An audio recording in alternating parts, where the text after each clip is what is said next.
Dragon's Dogma 2 had quite the mixed reception at launch, with many people praising the game, calling it one of the best games of the year so far, and a potential Game of the Year contender, comparing it to games like Elden Ring. I've also seen a lot of people saying they absolutely hate the game, and it has been overshadowed with controversy surrounding the microtransactions and performance. I've enjoyed my time with Dragon's Dogma 2. I think it's a really solid RPG experience that a lot of people should play if you like RPG games, but it isn't perfect. I did have some problems of my own when playing this game, so I want to share my experience with you and provide a couple of hints and tips that may help you enjoy the game better if you struggled with it a little bit like I did, because this isn't an RPG experience that you're going to be familiar with. It is different to what you would expect from a AAA RPG experience. Now, what makes Dragon's Dogma 2 a great game is the adventure. The adventure is the heart and soul of Dragon's Dogma. Now, I didn't play Dragon's Dogma 1 until 2020 when the Dark Arisen edition came out on Switch and I bought it on a Nintendo eShop sale. I played it multiple times for a couple of hours and I just couldn't get into the game. I wasn't used to this style of RPG. A couple of weeks ago I decided to revisit Dragon's Dogma Dark Arisen, but this time I would play it on the PlayStation 5 as it was part of the PS Plus subscription, and I had a much better experience. I think this is because the DualSense is more of a comfortable controller than the Joy-Cons, but for some reason playing it on the PlayStation it clicked with me. Since 2020 there has been games like Elden Ring and Tears of the Kingdom which has changed my approach to open world games. So coming into Dragon's Dogma 2, I had an expectation of what the game was going to be, and what we got is a vast, beautiful open world which is fully rendered, and you get to explore this world with a party of 4. It reminds me of going on an adventure in a fantasy world like Lord of the Rings and The Hobbit. So when it comes to the world of Dragon's Dogma 2, this game is to be played like Elden Ring and Breath of the Wild, which is all about exploration. I'm not used to games that give the player agency within the world to explore, with next to no quest markers and very little hand holding because of the games that I used to play growing up. I'm used to games that are guiding the experience for me, especially with open world games. Games that I used to play like the Assassin's Creed games and Far Cry really affected how I consumed games. This is why I think I had a problem with Dragon's Dogma 1. It took me 2 years to complete Breath of the Wild because I just couldn't get to grips with it. These games require you to pay attention, read and understand the situation within the game, and Dragon's Dogma 2 is no different. Where you'll get the most out of the experience for Dragon's Dogma 2 is by ignoring the main story and literally going off on your adventure and exploring the world. Have a look at the roads you haven't explored and set a marker. Go have a look at some of the caves and go find things. Go experience the dynamic gameplay. It's very reminiscent of Skyrim and how you would approach that world, where you ignore the main story and you just go off on your adventure and you would explore caves, buy a house to store your items in, maybe do some cooking, upgrade your armor, change your armor, learn new skills, and come across dynamic events like a thief trying to rob you while you're on your way to Whiterun. And the director did say that Skyrim is a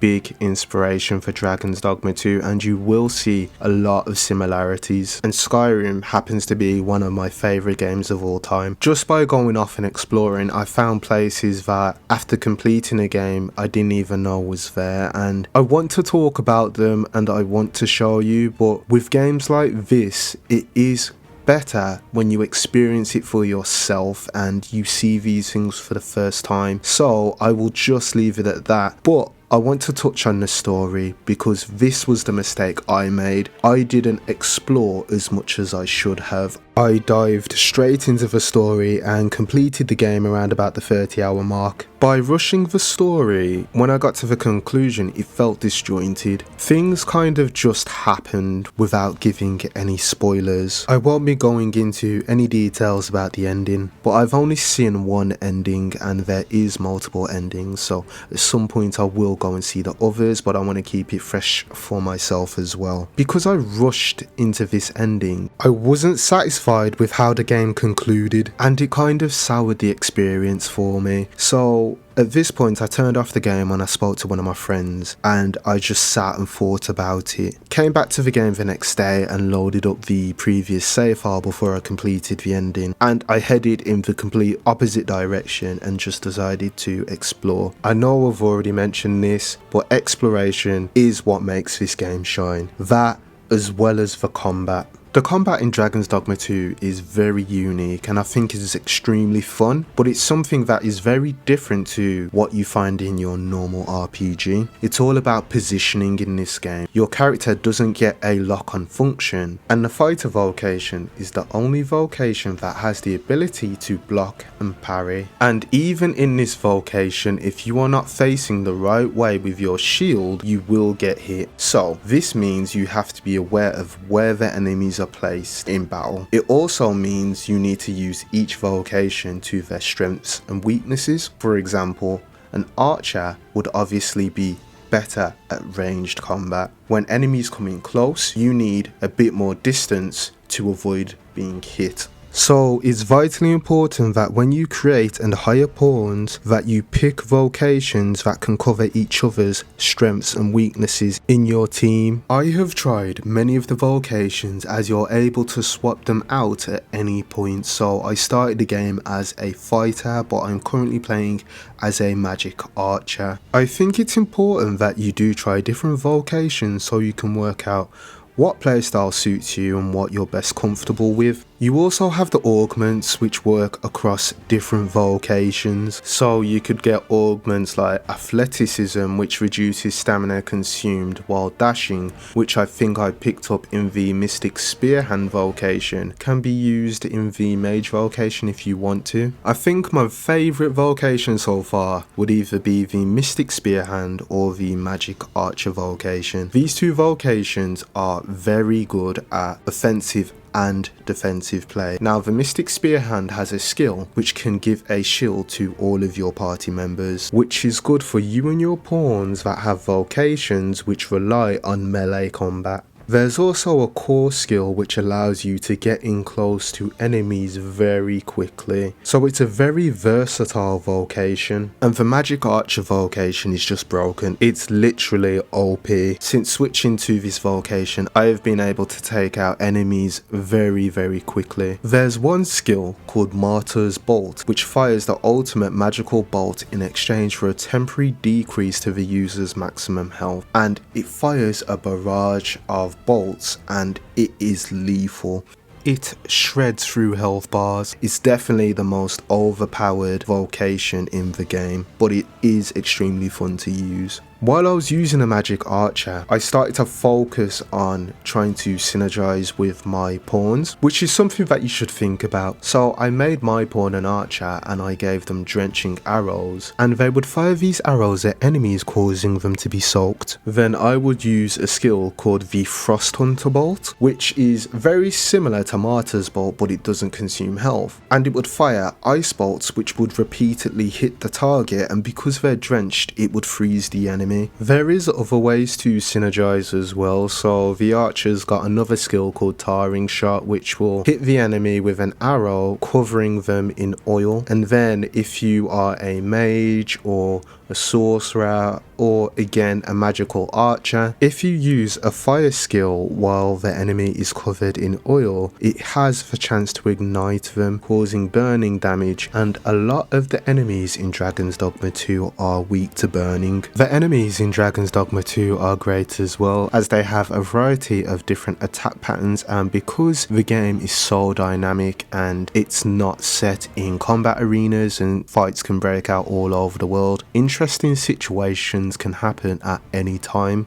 From time to time you'll need to camp out in the wild to replenish your health and maybe eat some food to get a buff on your physical attributes. There is a chance that your camp can get attacked by monsters in the wild, and this is the kind of thing that can lead to interesting situations. This isn't the only time it happens as well. Whenever you travel from one city to another, you can go by ox cart, and your ox cart can be attacked as well as you doze off, or if you're just enjoying the ride. I've had a situation where I'm in the ox cart and we've been attacked and the ox cart itself got destroyed, albeit it was my own pawn that did it, but then I could no longer travel by ox cart, so I had to do the rest of the journey on foot. These situations also happen in the towns and cities. From time to time, you'll have enemies within the cities that start attacking the citizens, which you do not want to happen, because if a quest giver dies, that quest ends. That's what they said anyway. You can revive NPCs that have died by using a wake stone. Luckily, I haven't had to do this myself as of yet, but I've had a situation where I'm roaming Vermont. I was doing a bit of shopping, you know, checking for armor, and I've turned around. Everybody is crouching down. I have absolutely no idea why. I walk around the corner to find a dragon attacking the city.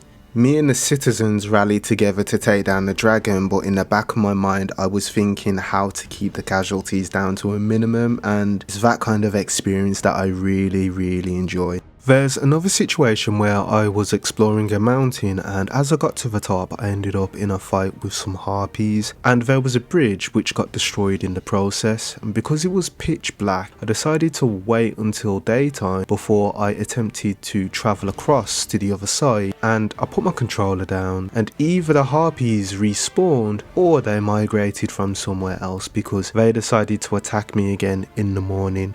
And these harpies were on smoke in the morning because they decided to grab me and throw me off the side of a cliff. Now, it took a lot of health, but it didn't kill me. And I was worried about my pawns because they have a thing for jumping off cliffs.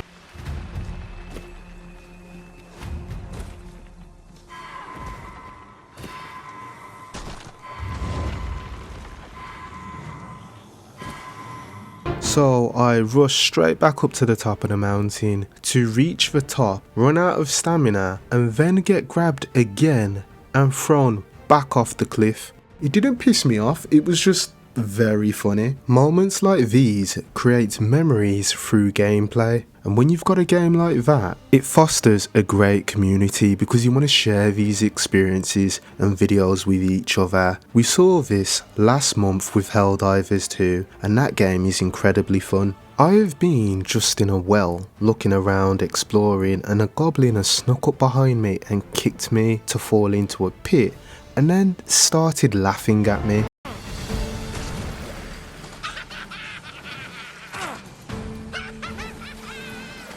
When you advance in the game, you will come across the same enemy, which kind of has a reskin and has new abilities and skills, probably more health as well, like the harpies and the goblins. So the harpies in the early game have the ability to sing, which can put you to sleep if you get caught in it. Later on in the game you'll come across harpies that are able to poison you when they attack you. I don't think this is any deal breaker because the fights and gameplay is that fun and that dynamic that each battle does not feel the same and different things can happen. Dragons are incredible in this game. I mean, they look so good, and when they breathe fire, it generally blows me away. The first time I came across a dragon, I just wasn't ready. I wanted to flee instantly because I knew it was going to mash me up, and that's exactly what it did. So what I did was I tried to flee from this dragon, and then it spoke to me saying that it wanted to challenge me to a battle. My controller was vibrating. It came up with this like golden heart pulsating on screen, and I just felt empowered that I needed to take on this dragon like I was this dragon's equal, and it decided to one-shot me with its first attack. As soon as I loaded back into the game, I ran like a bitch. It was still able to communicate with me saying that I wouldn't be able to flee, and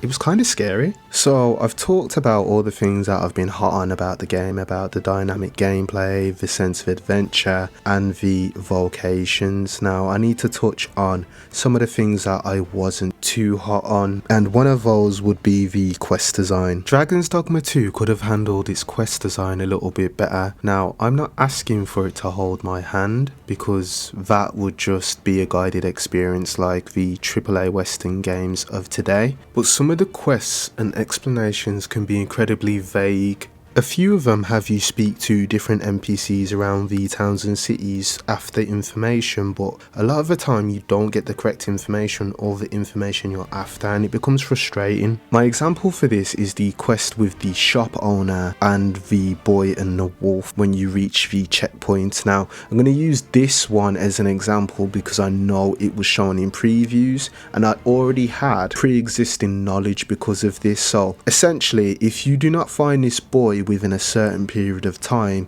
he's going to be dead. He'll be lost forever. When you reach that location, you will find his clothes shredded to bits, and then you would bring it back to the shop owner. So because of this, I knew that as soon as I got this quest, I need to tackle it straight away, and that's exactly what I did. So you speak to the quest giver and another one of the NPCs, and he tells you to go speak to people around the town to see if anybody saw the incident happen. So that's what I did. I walked around town and spoke to every NPC. Oh yeah, can someone explain to me why this bestian is selling beast masks? Isn't that kind of doing blackface but to their race?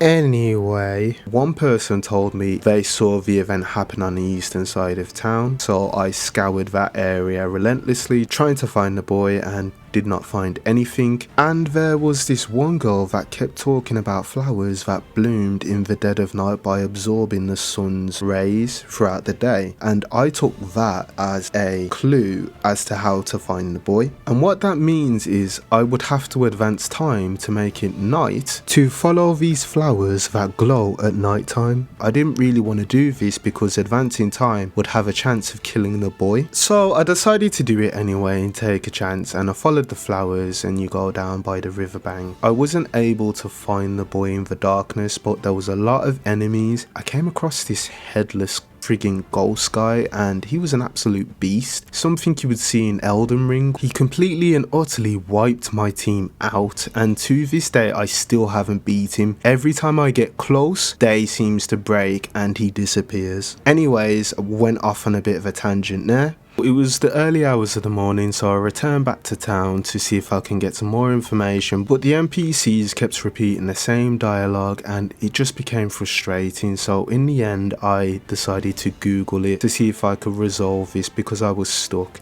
I've spoken to everyone, I followed the clue that I was given and couldn't find anything, and nothing changed with my map. I didn't get an area of interest on the map or anything to narrow the search down. It was just find some information and go find the boy. So after I googled it, what I found on the GameSpot website, a marker is supposed to appear on your map in the fields north of Checkpoint Rest Town. You're also given the hints regarding the moonglow flowers that have an eerie blue glow at night. However, upon arriving at the marked location, you'll realise that there's nothing there, but if you continue to follow the moonglow flowers, they'll lead you up to Putrid Cave, all the way to the east. Inside you need to defeat 7 rabid wolves. So I didn't get that marker, I had to manually place it, and once I reached the cave it was too late. The boy was gone and I found the clothing. This really pissed me off, especially with the fact that you can't load the previous save and the game makes you live with the consequences of your actions. I don't think it is